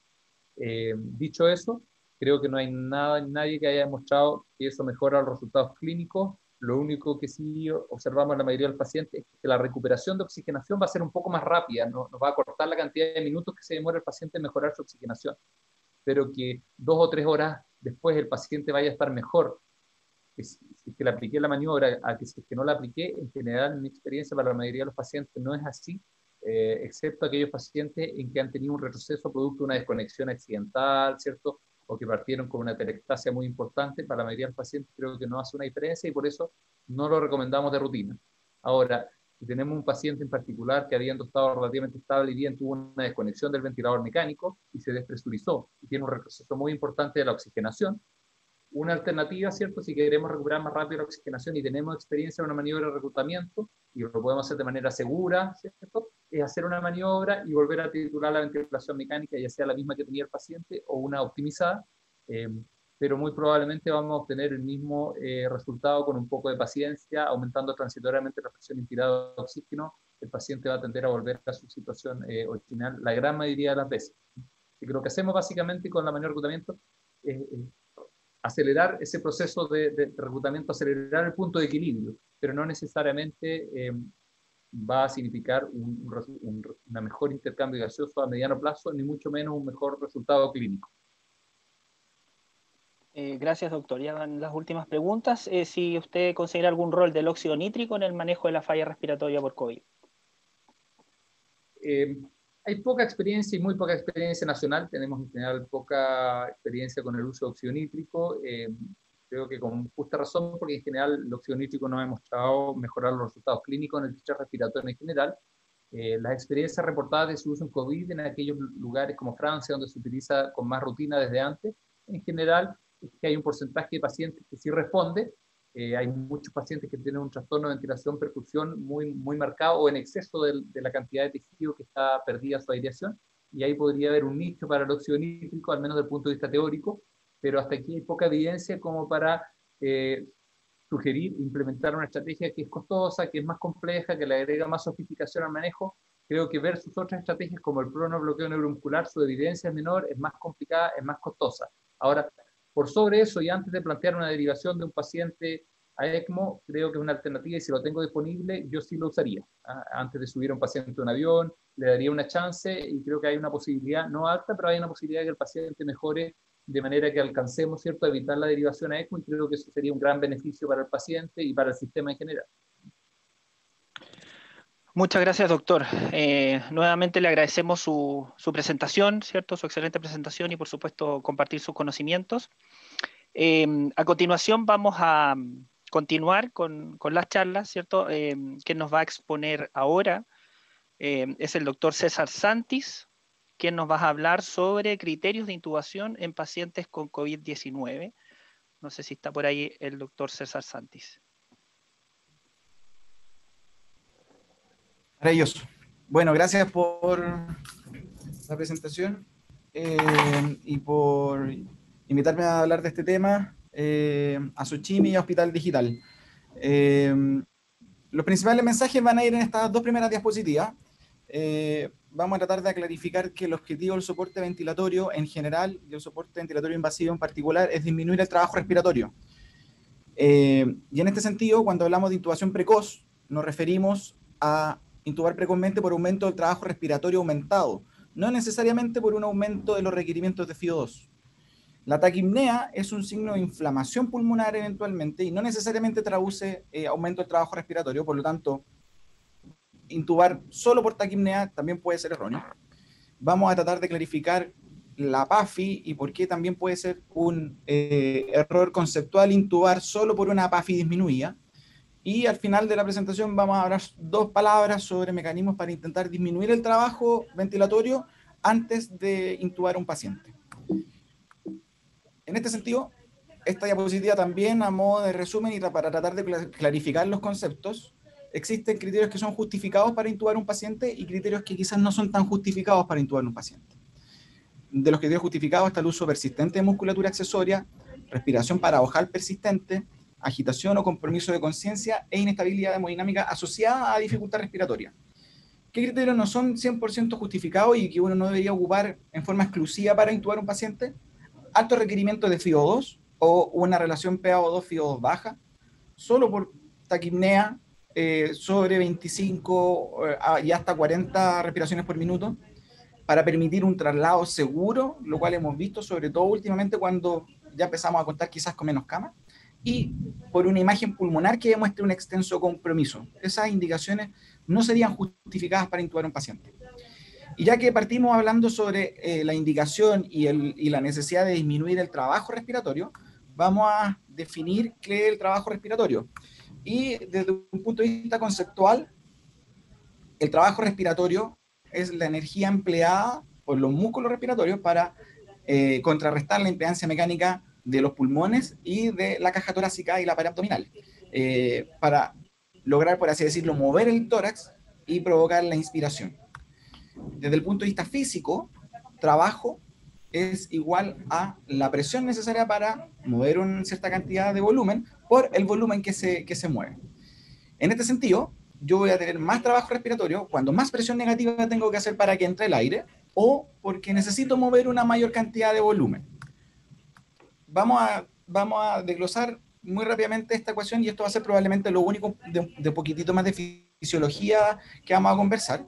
Como dijimos, el trabajo respiratorio puede estar aumentado porque, o por un lado, tengo que hacer más presión negativa, o sea, tengo una carga mecánica impuesta, o porque tengo una carga ventilatoria, una demanda ventilatoria aumentada. En este sentido, puedo tener una carga mecánica aumentada porque tengo un componente resistivo aumentado. Por ejemplo, un paciente con una crisis asmática, un paciente EPOC, que tenga mucha resistencia, que tenga esa gran presión negativa intratorácica para vencer esa resistencia, va a tener que, para redundancia, ejercer más presión y por lo tanto más trabajo respiratorio. Y por otro lado, hay un componente elástico. Cuando la compliance disminuye o la lactancia aumenta, que es lo mismo desde el punto de vista físico, cuando más me cuesta mover el pulmón, cuando la compliance está más disminuida, más presión negativa voy a tener que hacer. Por ejemplo, un edema pulmonar agudo en un paciente que esté en falla cardíaca, el pulmón va a estar pesado, por lo tanto voy a tener que hacer más presión negativa para poder lograr el movimiento de aire. Y en relación a la carga ventilatoria, podemos tener pacientes que tengan pulmones sanos, sin un factor obstructivo, sin una elastancia aumentada, una compliance disminuida. Sin embargo, llegan respirando en forma muy alterada con uso de musculatura accesoria, porque la carga ventilatoria está aumentada. Por ejemplo, pacientes con cetoacidosis diabética y la clásica respiración de Kussmaul, en la cual se produce una polinemia muy marcada, pero porque en este caso la acidosis metabólica demanda una carga ventilatoria mayor y por lo tanto aumenta el trabajo respiratorio para tratar de vencer esta carga ventilatoria. En este sentido, en los pacientes en falla respiratoria, lo que más altera es la carga mecánica, tanto resistiva como elástica, sobre todo la elástica, pero también la carga ventilatoria, la energía. Mientras más trabajo tenga que hacer el paciente, más energía va a requerir para más gasto cardíaco, se va a ir hacia los músculos respiratorios y eso va a ser un círculo vicioso, el cual va a perpetuar esta falla respiratoria en relación al aumento del trabajo respiratorio. En este sentido, sobre todo en cuidados intensivos, pero más que todo en investigación, se puede medir físicamente el trabajo respiratorio. Podemos medir la presión transpulmonar con un balón esofágico y además podemos calcular el volumen, así que podemos hacer eventualmente el producto entre presión y volumen que nos va a dar el trabajo. Ahora, eso actualmente es más bien de fin de investigación, así que necesitamos elementos clínicos para poder evaluar el aumento del trabajo respiratorio, y esto es evaluar el reclutamiento de músculos accesorios, tanto inspiratorios como expiratorios. Podemos evaluar la ventilación minuto y el patrón respiratorio, y como signos muy importantes las retracciones, tanto subcostal como supraesternal y supraclavicular. En este video, una persona que está respirando en forma normal en reposo, si se fijan, se produce el movimiento normal en inspiración en reposo, el tórax y el abdomen se mueven en relación antero-posterior, cefalocaudal y lateral-lateral, pero si esta misma persona se pone a hacer deporte y sale a correr o juega algún deporte, vamos a ver que su demanda ventilatoria aumenta, su trabajo respiratorio aumenta, y podemos observar cómo existen retracciones subcostales. Fíjense cómo el esternocleidomastoideo se activa, se producen retracciones supraclaviculares, lo cual traduce un evidente aumento de trabajo respiratorio, en este caso en particular, en una condición fisiológica. Esto se puede ver más claramente en esta misma persona, en una condición fisiológica en la cual aumentó la demanda ventilatoria por ejercicio. Sin embargo, son signos clínicos de aumento de trabajo respiratorio que vamos a ver también en pacientes en patología. En este video, en un paciente en falla respiratoria clínica, este video es gentileza del doctor Mario Graje, directamente desde Osorno, se ve como el paciente tiene algo de retracciones subcostales, si bien no se alcanza a apreciar muy bien el video, pero fíjense cómo el reservorio se hunde con cada inspiración. Eso traduce que el paciente está haciendo una presión negativa muy significativa para lograr meter el aire, por decirlo de alguna forma. Tiene sed de aire y eso está siendo realizado a expensas de un aumento en la presión negativa, lo cual traduce aumento de trabajo respiratorio. En este paciente estamos mirando desde cefálico y hacia caudal, vemos el triángulo lateral izquierdo, y fíjense cómo se hunde el espacio supraclavicular en forma muy significativa. Eso traduce presión negativa muy marcada. Nosotros normalmente no realizamos tal nivel de presión negativa cuando inspiramos. Por lo tanto, esto traduce una carga mecánica aumentada, lo cual traduce un aumento del trabajo respiratorio. El doctor Brun, y como ya lo mencioné previamente, se puede objetivar el trabajo respiratorio midiendo la presión negativa con un balón esofágico. Sin embargo, existen otras formas para poder tratar de objetivarlo un poquito más. En este paciente en la UCI tiene un catéter venoso central midiendo PVC en forma continua, y si se fijan se producen grandes swings de presión negativa intratorácica. Se produce una variación que va desde más o menos los 2 milímetros de mercurio, hasta más o menos menos 15 milímetros de mercurio, lo cual traduce una presión negativa de entre menos 15 y menos 17 milímetros de mercurio, que su símil sería de menos 20 a menos 23 centímetros de agua, lo cual traduce una gran presión negativa que provoca retracción, estiramiento y aumento de las presiones transpulmonares, lo cual finalmente puede producir daño al mismo paciente en relación a su propia ventilación. En este sentido, el objetivo de la ventilación mecánica es disminuir el trabajo respiratorio, por un lado, y también tendría un rol en tratar de prevenir el daño inducido por la propia ventilación, cuando el paciente está con este nivel de presión negativa en relación a cualquier noxa pulmonar primaria, va a aumentar el drive respiratorio, esto va a disminuir la presión pleural, lo cual va a aumentar la presión transpulmonar, va a aumentar el volumen corriente en forma muy significativa, y esto puede provocar daño a nivel pulmonar inducido por la propia ventilación. Así que la ventilación mecánica en este sentido vendría por un lado disminuir el trabajo respiratorio, pero además podría eventualmente disminuir el daño inducido por la propia ventilación del paciente. Y en este paper de principios de la pandemia del doctor Gattinoni, uno de los primeros atisbos sobre tratar de definir ciertos fenotipos que podemos cuestionar qué tan correcto puede ser a estas alturas del partido. Sin embargo, en esta carta se escribe esta frase que me parece que es muy clarificadora en relación a lo que estamos conversando. La intubación, la prioridad de la intubación o el objetivo de la intubación es evitar las presiones intratorácicas excesivamente negativas, lo cual va a traducir un aumento de la presión transpulmonar y eso eventualmente puede generar daño. En esta otra carta también del mismo periodo del doctor Tobin, se ve como el trabajo, se describe como el trabajo está determinado por la magnitud de las oscilaciones de la presión pleural, nuevamente la presión intratorácica negativa. El aumento de la presión intratorácica o la presión intratorácica demasiado negativa va a aumentar el volumen corriente y eso va a generar daño eventualmente. Por lo tanto, tenemos que intubar al paciente para tratar de disminuir su trabajo respiratorio y con esto tratar de disminuir eventualmente el daño. En este sentido, el examen físico, la palpación del esternocleidomastoideo, observando las contracciones fásicas de este músculo, son el signo clínico más directo de aumento del trabajo respiratorio. Aquí ahora vamos a ver algunos ejemplos de pacientes que hemos tenido y algunos gentileza de colegas que me han regalado ciertos videos que han logrado obtener. Este es un paciente que está en pronovigil. Espero que se alcance a ver cómo se hunden las costillas, se hunden los espacios intercostales en forma muy marcada. Si bien el paciente no se ve tan taquipneico, pero si se fijan, se hunden las costillas. Eso traduce una presión negativa muy marcada, lo cual traduce aumento del trabajo respiratorio y esto puede generar daño.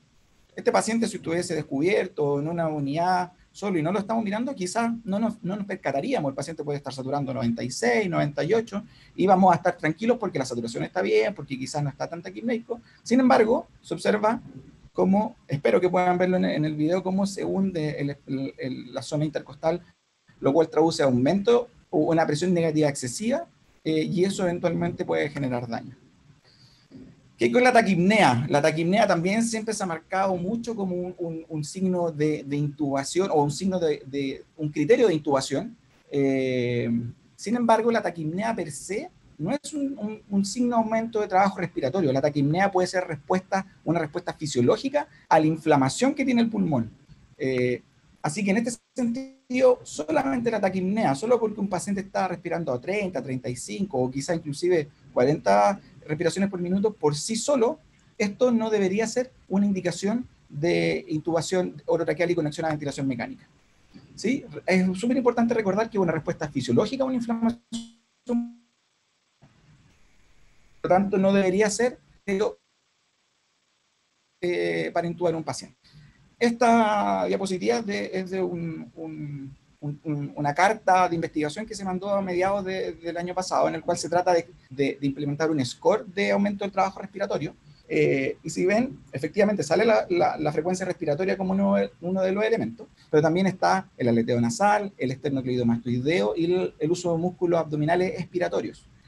Es muy interesante esto porque vieron, primero validaron el score en más o menos 110 pacientes, vieron cómo era la diferencia interobservador, pero lo más interesante es que vieron 10 pacientes que no se intubaron. Estos pacientes tenían menos de 4 puntos de este score, y la media de frecuencia respiratoria en puntos era 3.6, y tenían pocos puntos por el uso de musculatura accesoria, aleteo nasal. Luego se vieron 3 pacientes que requirieron intubación orotraqueal, y la media de frecuencia respiratoria en puntaje, en estos puntos que están acá, era de 3.8. No había una diferencia significativa entre la frecuencia respiratoria de los pacientes que requirieron intubación y los que no requirieron intubación. Sin embargo, existían más puntos en este score por el uso de musculatura accesoria en los pacientes que fueron intubados. Son pocos pacientes, algo que está recién saliendo, por decirlo de alguna forma. Sin embargo, es importante ver que no hay diferencia significativa entre la frecuencia respiratoria de los pacientes que se intubaron y no se intubaron. Sin embargo, había una tendencia al menos de tener más puntos por el uso de musculatura accesoria en pacientes que fueron intubados finalmente. En este paciente, espero que se alcance a ver, está taquipneico, tiene frecuencia respiratoria en 28-30 aproximadamente, pero no tiene uso de musculatura accesoria. El paciente estaba tranquilo, taquipneico, pero respirando sin uso de musculatura accesoria, sin retracciones subcostales, sin uso de musculatura supraclavicular. Por lo tanto, solo la taquipnea, en este caso en particular, no fue un criterio para intubar al paciente. Entonces, por un lado, vimos la evaluación del trabajo respiratorio, y en este sentido, el uso de músculos accesorios, las retracciones subcostales y supraclaviculares como signos muy importantes de aumento del trabajo respiratorio, pero también tenemos que evaluar la tolerancia a este aumento del trabajo respiratorio. Es distinto a alguien que quizás pueda conversar, estar taquimneico, inclusive quizás con un poco de músculos accesorios en la inspiración, pero que pueda conversar, que no tenga taquicardia, que esté bien perfundido, etcétera, etcétera, versus un paciente que tenga quizás menos uso de músculos accesorios, pero que esté taquicárdico, hipertenso, mal perfundido. Eso nos va a hablar de un compromiso en la tolerancia al aumento del trabajo respiratorio. Entonces, ¿qué vamos a ver? Signos faciales, la apertura bucal, aleteo, sudoración, alteración, estado de hiperalertas, movimientos torácicos anormales, respiración asincrónica y respiración paradojal, signos de hiperadrenergia como taquicardia y hipertensión, y a su vez signos de hipoperfusión. En esta diapositiva que parte de ella presentó el doctor Brun anteriormente, se ve una paciente en la parte superior que está soporosa al menos, en lo que traduce que no está tolerando bien su aumento del trabajo respiratorio, probablemente hay hipoperfusión cerebral. Así que esto sería un signo clínico de mala tolerancia al aumento del trabajo respiratorio, que a medida que fue evolucionando y logra la recuperación, cambia su fase, se conecta, se ve más atingente. Y en la parte de abajo se ve una paciente que está en un estado hiperalerta, los ojos muy abiertos, la nariz, si se fijan, están abiertas, puede uno asumir que tiene aleteo nasal. Si se fijan, los músculos esternocleidomastoideos están muy marcados, la boca semiabierta. Hablan de, por un lado, aumento del trabajo respiratorio y por otro, una tolerancia no óptima, una mala tolerancia derechamente al aumento del trabajo respiratorio. Así que del examen físico, la fase y la tolerancia a esto, trabajo respiratorio aumentado, van a ser signos muy importantes en el momento de evaluar la tolerancia al trabajo respiratorio. En este video se ve cómo hay una asincronía, una respiración paradojal entre la inspiración entre el tórax y el abdomen. Y si se fijan, también a nivel supraclavicular hay uso de musculatura con retracción, así que este paciente tiene claramente, por un lado, un aumento del trabajo respiratorio y por otro, una mal tolerancia a este trabajo respiratorio aumentado. En este paciente, que fue un fracaso de estete, fíjense cómo en inspiración el abdomen protruye y el tórax se hunde. Normalmente deberían ir los dos en forma sincrónica. Probablemente aquí está fallando la musculatura intercostal y está respirando en expensas del diafragma, así que esto también traduce una mala tolerancia por un lado, y fíjense cómo los músculos supraclaviculares también tienen una activación tónica y se produce retracciones supraclaviculares, lo cual traduce aumento del trabajo respiratorio. Todos estos signos clínicos de aumento del trabajo respiratorio en estos casos serían una indicación de intubación, o en este caso en particular de reintubación. Esta paciente está con no invasivo y fíjense cómo tiene una respiración paradojal, fíjense cómo se hunde el tórax y protruye el abdomen, y fíjense cómo el cuello, inclusive los hombros se están moviendo tratando de inspirar. Eso traduce un claro aumento del trabajo respiratorio, lo cual es una indicación de intubar al paciente. En este otro paciente se observa lo mismo. Fíjense cómo se hunden los espacios intercostales, cómo el abdomen está claramente actuando y cómo el cuellito también tiene tiraje y retracciones. Y además el paciente está un poquito agitado, hiperalerta. Alguien podría pensar eventualmente en dar dexmedetomina para tratar de aguantarlo, o fentanil o lorazepam, pero eso lo único que traduciría sería enmascarar esta mala tolerancia al aumento del trabajo respiratorio que está teniendo. Y en este otro ejemplo se ve también, fíjense, es más sutil, pero arriba en el cuellito tiene retracciones supraclaviculares. Fíjense cómo se está respirando principalmente con musculatura abdominal y además está haciendo fuerza para botar el aire, lo cual no es normal. Normalmente la aspiración es un proceso pasivo. Esto puede estar haciéndolo para tratar de disminuir el tiempo, o porque tiene una patología obstructiva también. De todas formas, esto traduce, estos son signos clínicos de aumento del trabajo respiratorio. Y para hacer la analogía en un paciente que está taquimneico, pero que no tiene uso musculatura accesoria, no tiene retracción, este paciente está taquimneico, pero esto por sí solo no es una indicación de intubación orotraqueal. ¿Qué hay con la hiperadrenergia? En este caso en particular, vamos a poner un ejemplo, un paciente, no sé, de 60 años, que está saturando 88, con una mascarilla de no recirculación, tiene frecuencia respiratoria de 32, pero está normocárdico, normotenso, uno puede conversar con él y puede establecer una comunicación fluida, así que pese que está con saturación baja y con alto requerimiento de oxígeno, el paciente lo está tolerando bien, inclusive su taquipnea. Esto no es algo tan malo.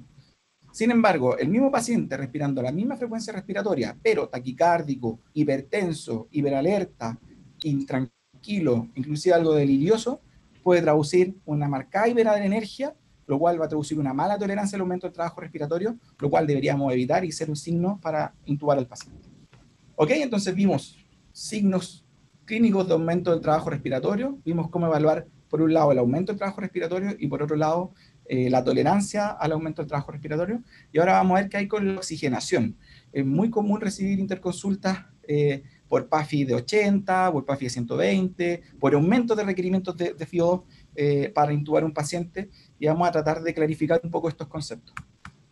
Primero que todo, la PAFI como medida en un paciente que está recibiendo terapia a bajo flujo no se puede medir porque, valga la redundancia, porque la FiO2 que entregan los dispositivos de bajo flujo no es precisa.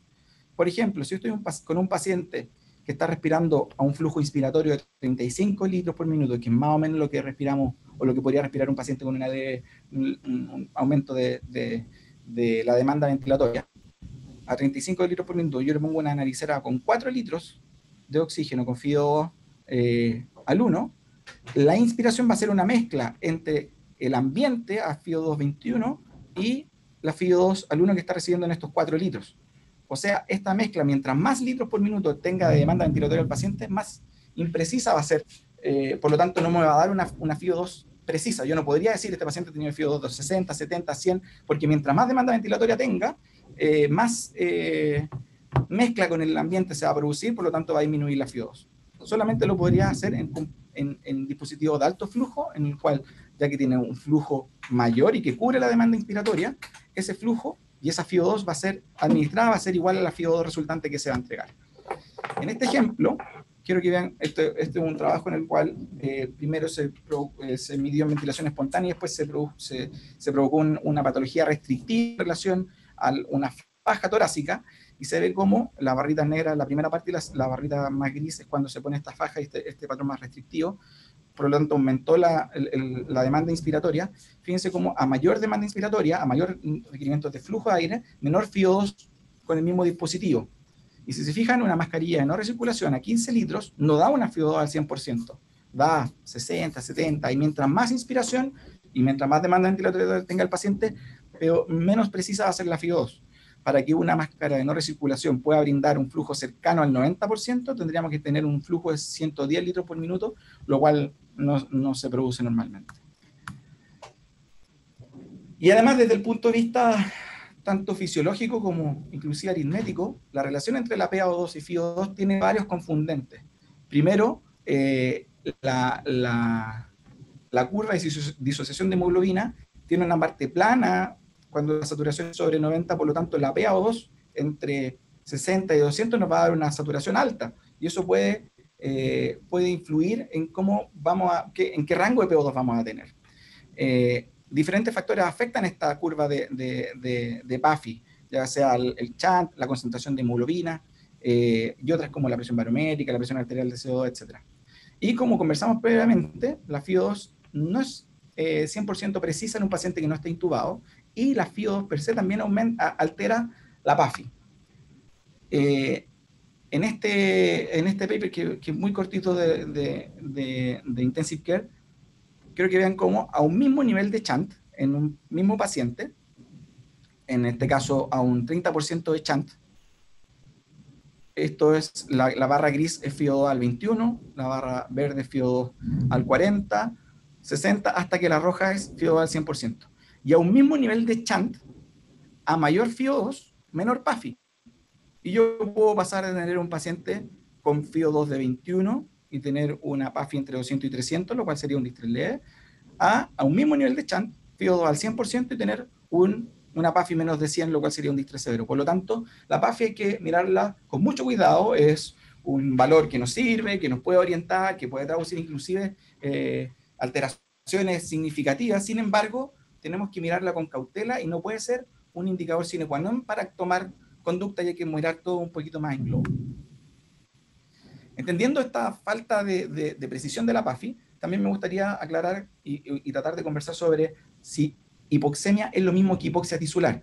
Y para esto, un paper que se tomaron gases en escaladores profesionales en el Everest, deportistas de alto rendimiento, que tenían concentraciones de hemoglobina muy altas, que estuvieron adaptados, todo lo que uno quiera. Sin embargo, quiero que se fijen cómo en estos montañistas tienen presiones arteriales de oxígeno extraordinariamente bajas, 19, 20, en promedio 25 de PaO2, sin que tuvieron compromiso vital, digamos, estuvo en exceso, y de nuevo, no es el setting de los pacientes en cuidado intensivo. Se ve que tienen en relación a esta hipoxemia eventualmente una hiperventilación que traduce una PCO2 muy baja. Sin embargo, estos pacientes no tuvieron hipoxia tisular, o estos escaladores, estos deportistas no tuvieron hipoxia tisular. Así que per se la hipoxemia no es un sinónimo de hipoxia tisular. Y de nuevo, volviendo a lo mismo, una PAFI de 120 es indicación de intubación orotraqueal, y desde el punto de vista de la relación aritmética, una PAFI de 120 no es más que una PO2 de 60 con FIO2 de 50%. O si vemos otro ejemplo, una PAFI de 80 no es más que una PO2 de 65 con una FIO2 de 0.8, 80%. ¿Por qué pongo este ejemplo? Porque esta chiquilla, una foto que he mostrado harto, fue uno de los primeros pronos vigiles que tuvimos en la UCI a principios de la pandemia. Esta niña tenía PAFI 80, saturada 86, 88, pero siempre estuvo mirando el celular, sonriendo, no tenía retracciones, no tenía uso de musculatura accesoria, así que no se intubó, porque si bien tenía hipoxemia, su trabajo respiratorio estaba aumentado, así que no tenía una indicación de tubo orotraqueal. Así que hipoxemia no es lo mismo que hipoxia tisular. Sin embargo, hay que tener ciertas precauciones que me gustaría aclarar también. Y este concepto de happy hipoxemia, que ha estado tan popular, que genera ciertas dudas y que a veces nos confunde harto, tenemos que volver a la fisiología. Y en esta carta de agosto del año pasado, el doctor Tobin, todo lo que van a leer harto a quienes les interese más el tema sobre intubación y criterios de intubación, sobre todo ahora en COVID, de cartas del doctor Tobin, y hay algunos debates académicos bastante entretenidos entre el doctor Tobin y el doctor Lattinoni.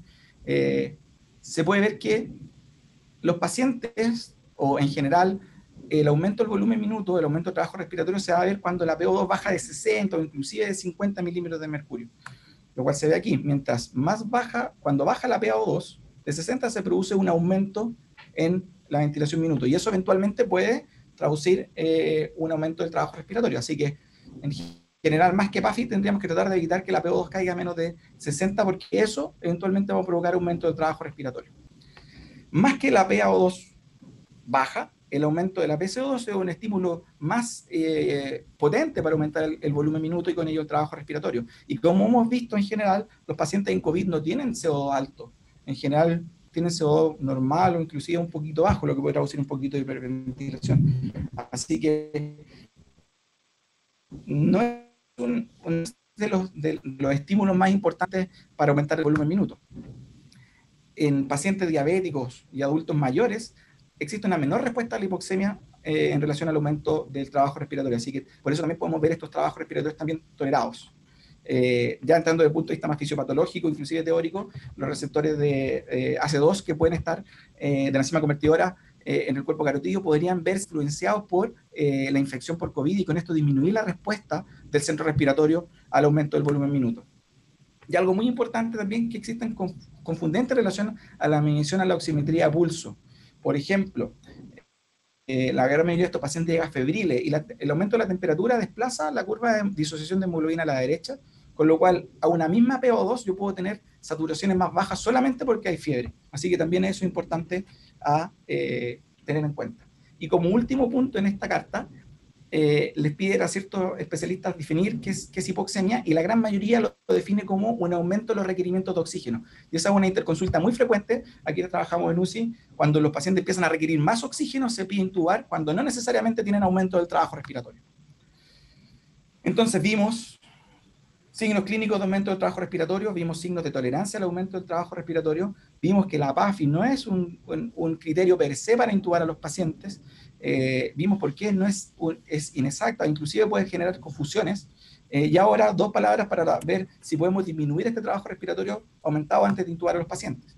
El doctor Brun ya conversó sobre las cánulas de alto flujo, barre espacio muerto, da flujo de aire inspiratorio, da un poquito de PIB, así que eso puede disminuir el trabajo respiratorio. La posición prono vigile eventualmente también puede mejorar la oxigenación, o puede mejorar la oxigenación y con esto disminuir el volumen minuto y con esto disminuir el trabajo respiratorio, además de cuidar el pulmón, así que también puede ser una estrategia para disminuir el trabajo respiratorio e impedir la intubación, si bien faltan estudios y hay varios estudios andando, también esto puede disminuir el trabajo respiratorio y con esto podemos evitar la progresión. Esto es una imagen de medio de la pandemia del equipo de medicina interna del Hospital Barros Luco, en el cual tuvimos muchos pacientes en Pronovigil que nos ayudaron a quizás impedir ciertas intubaciones. Quizás también nos retrasamos en algunas, que cosas a tener en cuenta. Sin embargo, esto puede disminuir y puede ser una estrategia para eventualmente impedir una intubación. ¿Qué con el timing? Hay varios trabajos, puse este nomás porque este fue el que me pareció más indicado, porque, al menos para esta presentación, porque lo que se evaluó fue intubaciones tempranas antes de 2 días versus intubaciones tardías más de 2 días en pacientes que tenían requerimientos de FiO2 sobre 50%.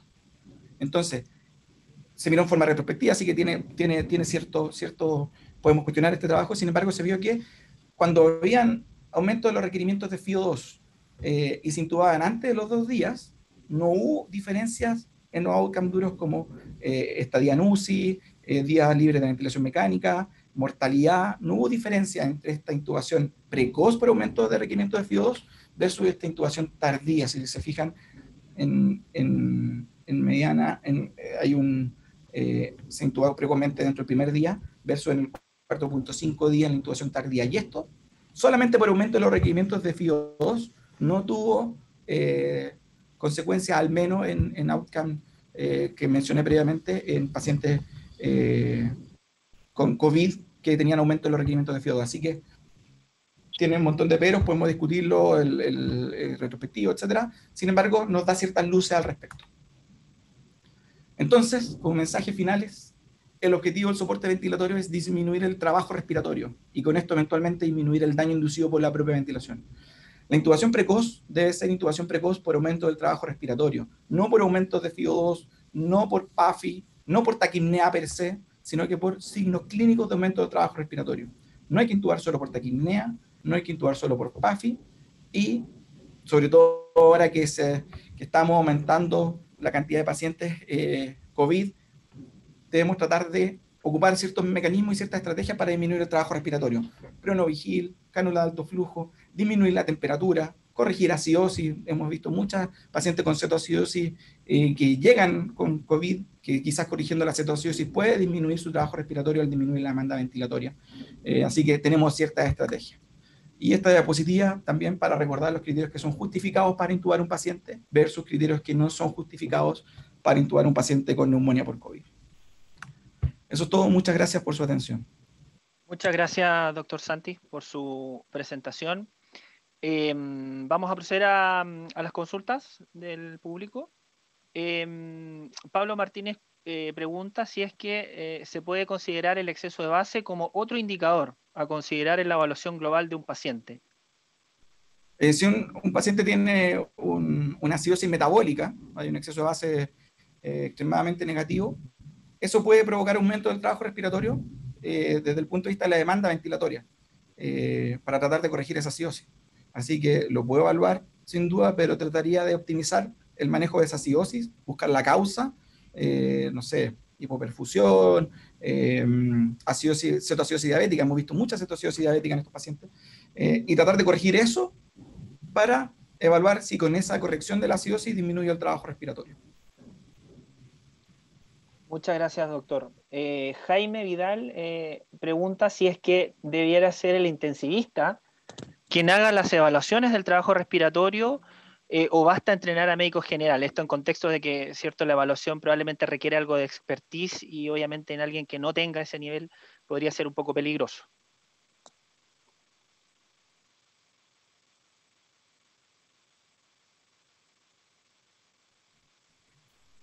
Bueno, saludo Jaime Vidal. el objetivo de estas charlas es justamente tratar de brindar cierta herramienta y ciertos criterios clínicos a todos quienes trabajamos con pacientes críticos, no solo intensivistas, también quizás médicos que tienen un primer acercamiento a los pacientes graves. Así que me parece que lo ideal sería que todos aprendiéramos a evaluar el trabajo respiratorio.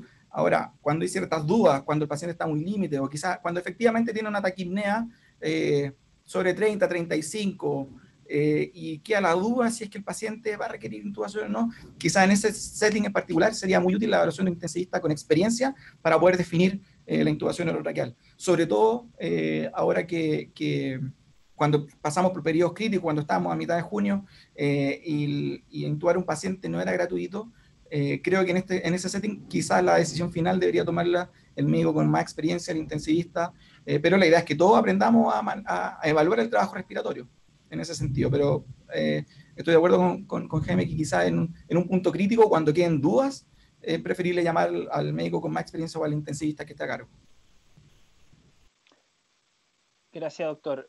Otra pregunta, si considera un apoyo ventilatorio en aquel paciente que falló a cánula nasal y es limitado por UCI, otorgar apoyo con ventilación no invasiva en un paciente COVID, haciendo una consulta. Bueno, si ya entramos al carril más de manejo, de limitación de medidas de soporte vital, me parece que cualquier medida para tratar de aumentar el confort del paciente puede ser óptima. En ese sentido, no tengo muy claro si el no invasivo pueda llegar a ser inclusive deleterio, pero quizás me preocuparía de otras terapias, el uso de morfina, el uso de sedantes para tratar de que el paciente tenga el confort apropiado. Si con un no invasivo logramos disminuir el trabajo respiratorio y con eso mejora el confort, pudiese ser. Ahora, el uso no invasivo, como mencionó el doctor Brun, no lo recomendamos de buena primera. Lo ideal sería que fuese gente experta y con mucha disponibilidad para poder evaluar a los pacientes. Manejar un ventilador no invasivo me parece que puede ser inclusive más difícil que un ventilador pesado. Sin embargo, en el carril ya de manejo delimitado de soporte vital o cuidado de fin de vida derechamente, me parece que puede ser una opción, optimizando también todo el resto, sobre todo el uso de opioides para tratar de disminuir el disconfort, la disnea. Gracias, doctor. Carla Vega pregunta, ¿cómo afrontar la hipoxemia feliz o asintomática, sin utilización, digamos, de musculatura accesoria o disnea, en un paciente COVID?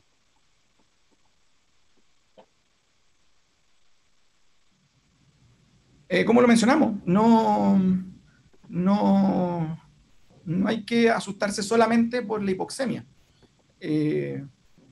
Un paciente puede estar saludando 86, 88, pero si puede conversar, si no tiene uso de musculatura accesoria, si no tiene retracciones, si no tiene uso de musculatura supraclavicular, si no está taquicárdico, hiperadrenérgico, hiperalerta, y solamente tiene hipoxemia, lo voy a monitorizar efectivamente cerca, pero no por eso voy a asustarme, digamos, eso se puede tolerar. Le recomiendo fuertemente leer las cartas del doctor Tobin, y en una carta en particular pone 3 ejemplos de pacientes saturando 78, 80, 86, qué sé yo, pero que estaban tranquilos y no tenían aumento de trabajo respiratorio.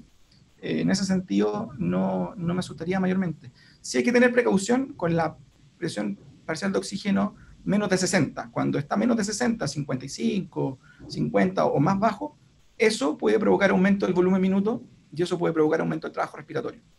Pero la hipoxemia feliz por sí sola, ya vimos que hay varios mecanismos fisiológicos detrás de ella que podemos tolerar. Cuando hay algunos otros escenarios en los cuales se produce hipoxemia desde el punto de vista fisiológico, el doctor Tobin de nuevo, como les digo, la mayor cantidad de los papers que van a leer es justamente el doctor Tobin, menciona cómo en altura él puede saturar hasta 86, o en experimentos de hipoxemia hipovárica, puede estar durando 76, 80 sin ninguna sensación de disnea. Así que yo lo monitorizaría sin duda, hay que estar cerca, tratar de que la PaO2 no baje de 60, 55, pero no eso por sí mismo la hipoxemia no tiene que ser una indicación de intubación orotraqueal. De nuevo, la indicación de intubación orotraqueal es el aumento del trabajo respiratorio. Gracias, doctor. Vamos con otra pregunta. Respecto a la extensión de la neumonía, incluso el fenotipo de paciente, ¿Cómo nos podríamos orientar para la decisión de intubar al paciente? ¿Los factores de riesgo del paciente debiesen tenerse en cuenta? Siempre hay que tener en cuenta los factores de riesgo. Ahora, la extensión de una neumonía desde el punto de vista imageneológico no tiene que ser tampoco una indicación per se de intubar a un paciente. Existen algunos trabajos, sobre todo de Wuhan, en los cuales se vio que uno de los principales predictores de intubación era la extensión de la neumonía desde el punto de vista imageneológico. Tienen varios peros nuevamente, fue en el momento en el cual se estableció el diagnóstico por imágenes. Sin embargo, la extensión sola de la neumonía no tiene que ser una indicación, no porque yo tenga una radiografía blanca o un escáner con más del 70% de compromiso, no por eso voy a intubar al paciente. Nosotros tenemos que evaluar nuevamente la clínica es lo que manda. Conversamos del examen físico y de la semiología, no tanto de imagen o de laboratorio, porque eso es lo que va a mandar finalmente. Y no hemos llevado sorpresa en ese sentido. Hemos visto pacientes con pulmones blancos, derechamente blancos, muy comprometidos, pero que no han presentado mayor aumento de trabajo respiratorio, que han tenido hipoxemia, pero que han salido con cánula nasal de alto flujo, con prenovigil. Así que me parece que es un elemento más a tomar en cuenta, tal como la taquipnea, tal como la oxigenación, tal como el uso muscular accesoria, la LDH, la ferritina, etcétera, etcétera, pero no puede ser algo que marque una conducta. La conducta final, en relación a la intubación al menos, debe ser el aumento del trabajo respiratorio, la clínica. Probablemente vamos a estar más encima del paciente, si uno obeso, qué sé yo, LDH alta, ferritina, ciertos marcadores de leucopenia, ciertos marcadores de progresión, probablemente vamos a estar más atentos, pero no puede ser solamente eso la indicación de intubación orotraqueal. Gracias, doctor. Doctor Baiza consulta, ¿qué hay del score de Cabrini con más de 5 puntos como criterio de intubación? Me parece que los scores, como mencionó el doctor Brun, pueden ser útiles sobre todo en el setting de médicos que quizás no son tan entrenados. Me parece que hay que tomar en cuenta el score de Cabrini sin duda. Sin embargo, hay que tener cierta precaución a aquello. Y en ese sentido, cuando queda la duda, quizás llamar a un intensivista puede ser más óptimo. Y de nuevo, tratar de evaluar cómo podemos disminuir el trabajo respiratorio con otras medidas, si el paciente tiene fiebre, si tiene acidosis, etcétera, etcétera. Así que es una medida a evaluar, igual que el ROX que mencionó el doctor Bruno en relación a la cánula de alto flujo, pero son orientaciones, nos pueden ayudar sin duda, nos va a permitir estar más atentos en médicos que quizás no tengan tanta experiencia, van a ser una herramienta de alerta, pero hay que tomarla con precaución también. Gracias, doctor. Preguntas también que se repiten un poco, tiene que ver con el tiempo previo a la intubación en relación al fracaso de la cánula nasal y el tiempo que se pueda tener a un paciente en pronovigil. ¿Cuánto tiempo esperar? ¿Qué observar? Compleja pregunta, yo no lo tengo tan claro. Hay algunos trabajos, algunas series de mitad del año pasado, había una serie del doctor Papazian en Francia, otros trabajos publicados en los cuales vieron que al parecer, la media de días en los cuales se producía el quiebre entre la indicación o la necesidad de intubación orotraqueal o no, era en promedio entre el tercer y cuarto día. Así que por lo menos en esas series, al parecer, entre el tercer y cuarto día de pronovigil, sería un punto crítico en el cual evaluar y definir si el paciente va a intubarse o no va a intubarse.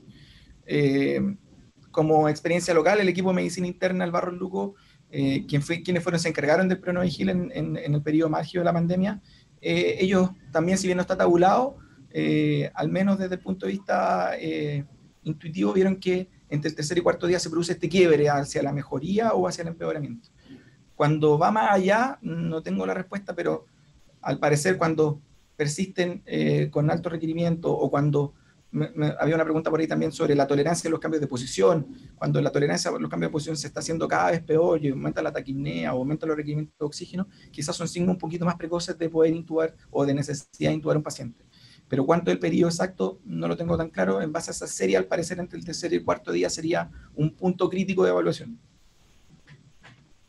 Gracias, doctor. Ya vamos con las últimas preguntas. Pregunta si hay alguna evidencia que indique que mantener pacientes con alta FiO2 con cánula nasal de alto flujo, sin aumento del trabajo respiratorio y PAFI menor a 100, tenga mayor daño pulmonar permanente y mayor mortalidad en 3-6 meses o más.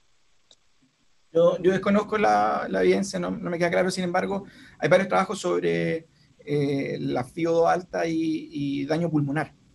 Así que eso eventualmente puede ser un mecanismo por el cual puede aumentar el daño pulmonar. Yo desconozco si existe evidencia al respecto, a 3 a 6 meses, pero sí puede ser un mecanismo por el cual vimos en junio, julio, pulmones muy difíciles de ventilar en pacientes que llevaban más de 7 días con cánula de alto flujo y FiO2 sobre 80-100%. Así que puede ser eso, está claro el daño, el mecanismo del aumento de FiO2 y daño pulmonar en otros settings de pacientes, pero desconozco si efectivamente existe evidencia en COVID y en cánula de alto flujo en particular. Pero puede ser una explicación. Ahora, vimos también que pacientes que se intubaron precozmente, con lo que convencionalmente conocemos como precozmente, entre las primeras 2 a 6 horas de llegada al servicio de urgencia, de todas formas, a la segunda o tercera semana evolucionaban con compliance muy disminuidas, pulmones muy restrictivos, ventilándolos con volúmenes corrientes menos de 4, menos de 5, 4,5 ml, PIB muy bajo, con compliance extraordinariamente disminuidas, pese a que nunca habían requerido tanto oxígeno y pese a que siempre se intubaron en forma precoz, como conocíamos normalmente lo precoz. Así que yo no tengo claro y desconozco si existe evidencia al respecto si es la evolución de la enfermedad o porque efectivamente retrasamos la intubación, probablemente una mezcla de las dos cosas. Muchas gracias, doctor Santi. Queremos agradecer su tiempo, por supuesto, y también sus ganas de compartir el conocimiento con todos, ¿cierto? Ha sido sin duda de gran ayuda las dos presentaciones que se han dado hoy. No sé si alguien más del panel le gustaría consultar. De lo contrario, estaríamos, ¿cierto?, dando por cerrada esta sesión de charlas, o si hay alguna otra pregunta que alguien quisiera participar.